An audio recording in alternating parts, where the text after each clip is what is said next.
जय भीम मित्रांनो, आज आपण भारतीय दलित पॅंथर महाराष्ट्र राज्य जो मेळावा 3 फेब्रुवारी दुपारी 12 ते 6 पुणे येथे अब्दुल कलाम आझाद कोरेगाव पार्क या ठिकाणी होणार आहे। हा दलित पॅंथरचा मेळावा याला फार महत्त्व आहे। आज देशामध्ये तुम्ही आम्ही नव्हे तर देशच असुरक्षित झालेला आहे।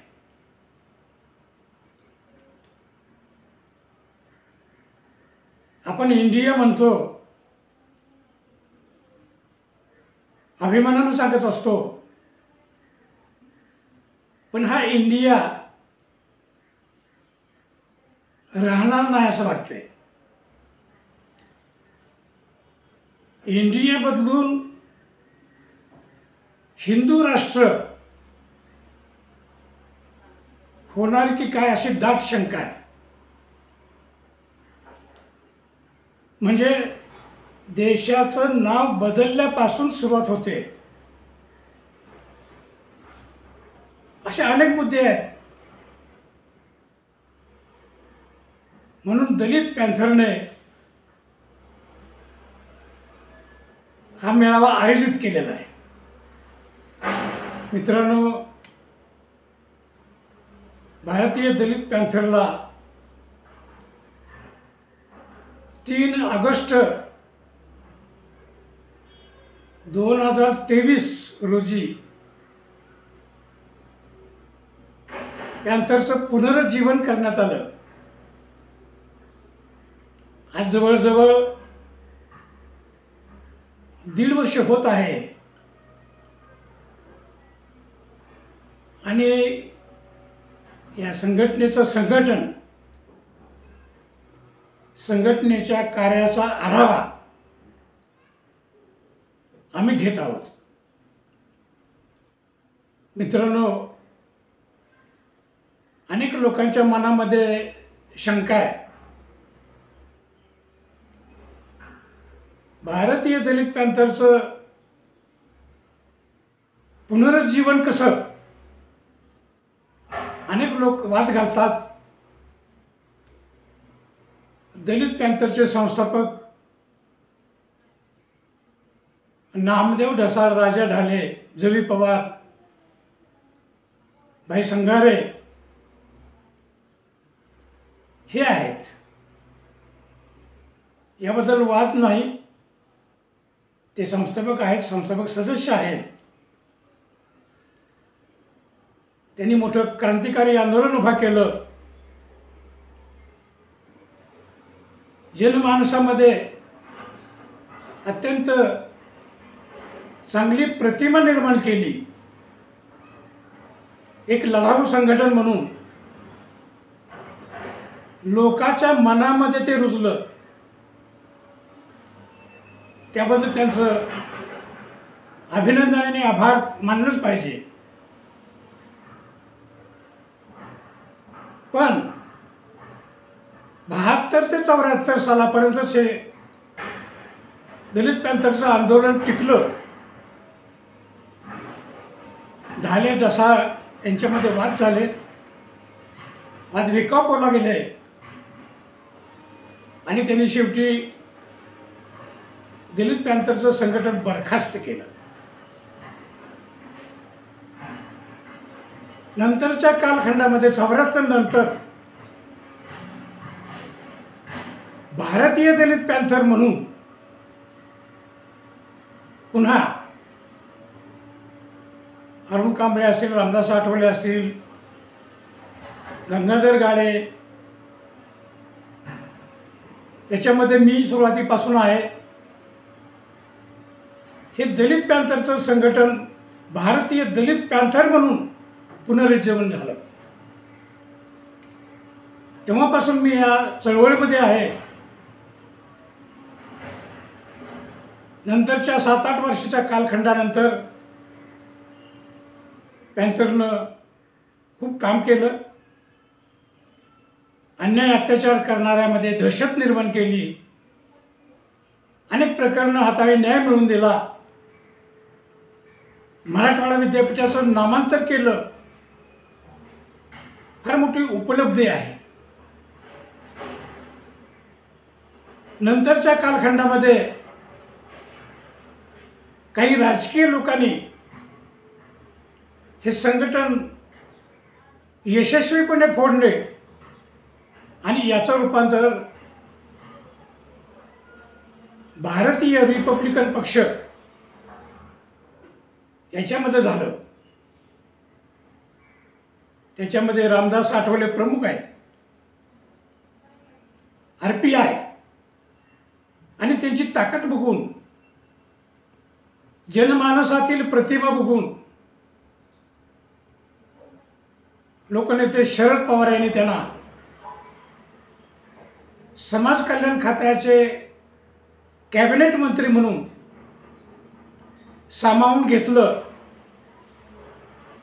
आणि RPI त्या ठिकाणी त्यांच्यामध्ये सामील झाली. पण भारतीय दलित पॅन्थर ही लढाऊ संघटना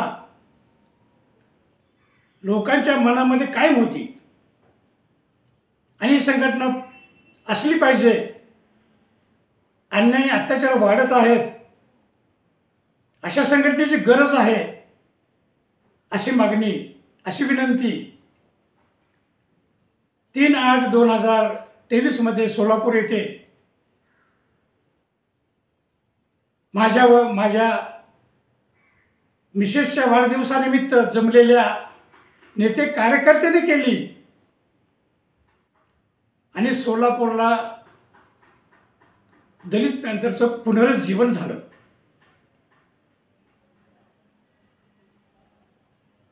लोकांनी पुन्हा पुन्हा प्रश्न निर्माण केले की हे पुनरुज्जीवन, तुम्ही संस्थापक अध्यक्ष, आपल्या लोकांना वाद घालायची सवय आहे.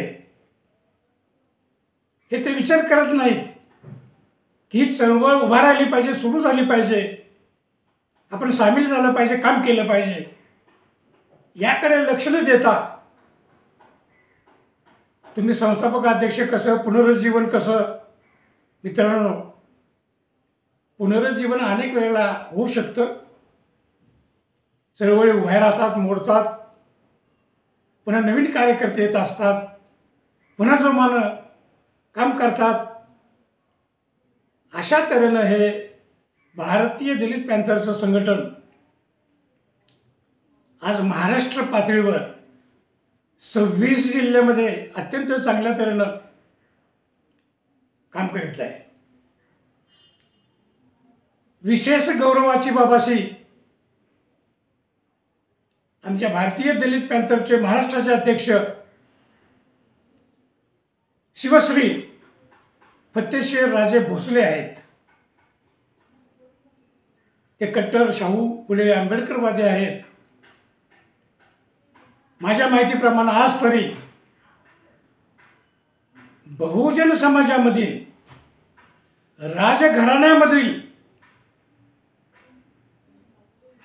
एक परखड, एक अभ्यासू, कर्तव्य कठोर असा नेता मला लाभलेला आहे आणि आम्ही त्यांच्या मार्गदर्शनाखाली काम करत आहोत. मित्रांनो, देशापुढे नव्हे तर आपल्या सर्वांच्याच पुढे फार मोठी आव्हानं येथील जातीयवाद्यांनी, मनुवाद्यांनी उभी केलेली आहे. त्यांना डॉक्टर बाबासाहेब आंबेडकरांची घटना संपवायची आहे. त्यांनी दिलेलं स्वातंत्र्य, समाजवाद, बंधुता, मैत्री हे संपवायचं आहे. त्यांना हे नको आहे. त्यांना आपलं परंपरागत वर्ण वर्चस्ववादी मनुवादी राज्यघटना आणायची आहे, राज्यकारभार त्याच पद्धतीनं करायचा आहे. ते खूप प्रयत्न करत आहेत आणि आता अशी वेळ आलेली आहे की ते हिंदू राष्ट्र म्हणून कधी घोषित करतात की काय, अशी भीती आपल्यामध्ये आज निर्माण झालेली आहे. म्हणून घटनेचं संरक्षण करणे, भारतीय घटना जर असेल तर तुम्ही आम्ही आहोत, तुम्हाला मान सन्मान आहे, तुमच्यामध्ये समता आहे, बंधुता आहे, तुम्हाला राखीव जागा आहेत, तुम्हाला शिक्षण आहे, तुमची प्रगती आहे, तुम्ही अधिकारी आहात. हे केवळ डॉक्टर बाबासाहेब आंबेडकरांनी लिहिलेल्या घटनेमुळे हे सगळं आपल्याला मिळालेलं आहे. घटना निर्माण करतानाच हे लोक, मनुवादी लोक विरोध करत होते आणि आज देखील त्यांच्या मनामध्ये भारतीय राज्यघटना ही एका महाराने लिहिलेली आहे आणि महाराने लिहिलेली घटना मला नको आहे. या घटनेनं आम्ही आमचं नुकसान केलेलं आहे, आमचं वर्चस्व संपवलेलं आहे आणि ते हे लोक आमच्या डोक्यावर बसलेले आहेत. आम्हाला ते संपवायचं आहे म्हणून घटनेला विरोध करतायत आणि घटनेचा उदोउदो मात्र करतात, पण राबवायची मात्र नाही. घटनेमधले जे कलम आहेत प्रत्यक्षात त्याच्या विरोधात काम करायचं. म्हणून मागासवर्गीयांचं आरक्षण संपवता येत नाही, मग काय करायचं, यांच्यामध्ये भांडण लावायचं. जे आरक्षण घेतात त्यांच्यामध्ये भांडण लावायचं, आरक्षणामध्ये वर्गीकरण करायचं आणि ज्यांनी सवलती भोगलेल्या आहेत, घेतलेल्या आहेत, त्यांच्या सवलती बंद करायच्या आणि ज्यांना सवलतीचा लाभ मिळालेला नाही त्यांना अधिक लाभ द्यायचा. म्हणजे हा एक आपसामध्ये आरक्षणाचा लाभ घेणाऱ्या लोकांमध्ये वादविवाद निर्माण करणं, भांडण निर्माण करणं हे सगळं चालू आहे. यामध्ये त्यांनी भारतीय न्यायव्यवस्थेचा आधार घेतलेला आहे, मदत घेतलेली आहे.